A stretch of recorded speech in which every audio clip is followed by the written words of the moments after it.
एक दिन बादशाह अकबर को बीरबल की परीक्षा लेने की सूझी।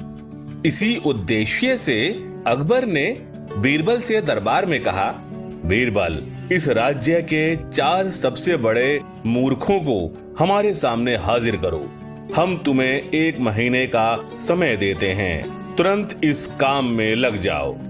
अकबर का आदेश सुनकर बीरबल आश्चर्यचकित हो गए और उनके हुक्म को पूरा करने की जुगत में लग गए और तुरंत 4 मूर्खों की तलाश में निकल पड़े।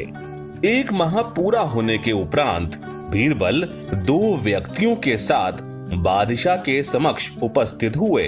अकबर ने जब 2 व्यक्तियों को देखा तो वे बिफर गए और बोले, बीरबल, ये क्या, तुम 2 ही मूर्खों को लेकर आए हो?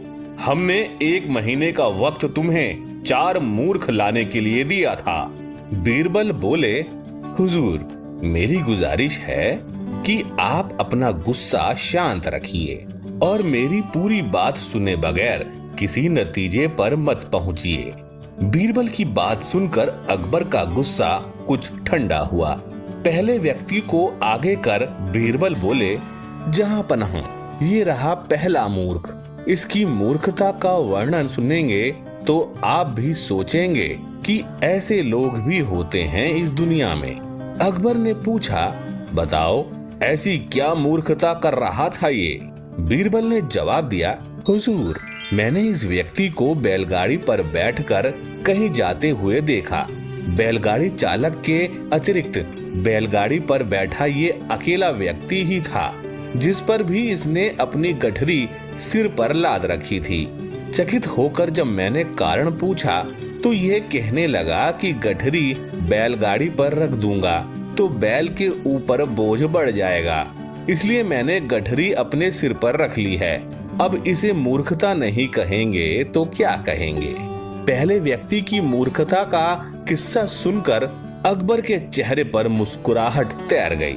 फिर बीरबल ने दूसरे व्यक्ति को आगे किया और बोले, जहां पना, ये आदमी तो इससे भी बड़ा मूर्ख है। एक दिन मैंने देखा कि ये अपने घर की छत पर भैंस लेकर जा रहा है।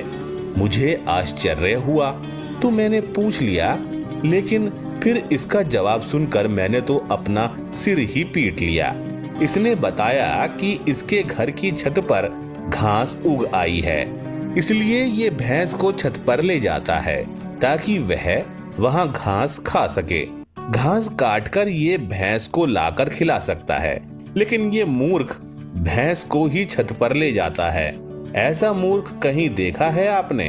अकबर बोले, वाकई इन दोनों की कारस्तानी बेवकूफाना है।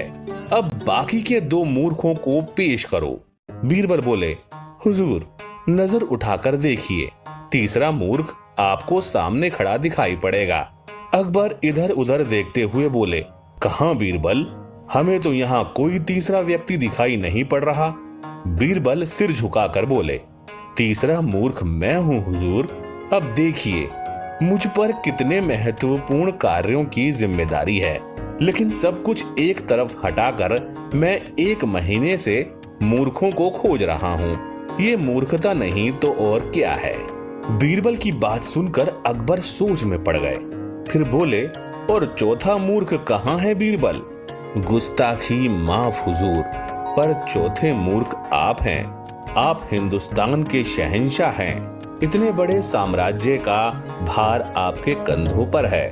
प्रजा के हित के जाने कितने कार्य आपको करवाने हैं, लेकिन उन सबको दरकिनार कर आप 1 महीने से मुझसे 4 मूर्खों की तलाश करवा रहे हैं, तो चौथे मूर्ख आप हुए ना? कहते हुए बीरबल ने अपने कान पकड़ लिए। बीरबल का जवाब सुनकर अकबर को अपनी गलती का एहसास हुआ और उन्होंने एक बार फिर बीरबल की बुद्धिमता का लोहा माना।